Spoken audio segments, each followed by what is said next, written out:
యేసు ప్రభు జన్మించిన కాలంలో కొన్ని చాలా ముఖ్యమైన సంఘటనలు జరిగినాయి. అందులో ముఖ్యంగా గొర్రెల కాపరుల యొక్క పాత్ర, అదేవిధంగా జ్ఞానుల యొక్క పాత్ర, హేరోదు రాజు యొక్క పాత్ర, ఈ 3 పాత్రలు ప్రధానంగా మనం చెప్పుకోవచ్చు.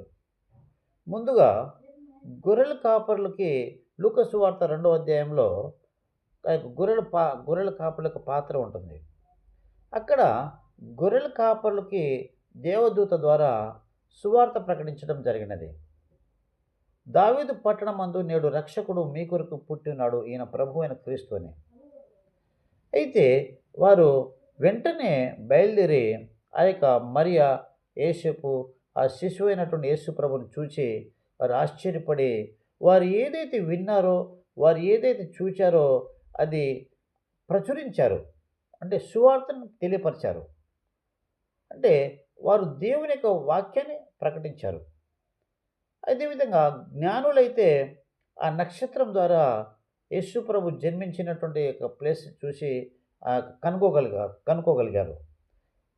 అక్కడ కనుక్కొని యేసు ప్రభు దగ్గరికి వచ్చి ఆ యొక్క సాగిలపడడం జరిగినది, పూజించడం జరిగినది, ఆరాధించడం జరిగినది. విలువైన కానుకలు సాంబ్రాణి, బోళము, ఆ యొక్క సాంబ్రాణి, బోళము, బంగారాన్ని కానుకగా అర్పించడం జరిగినది.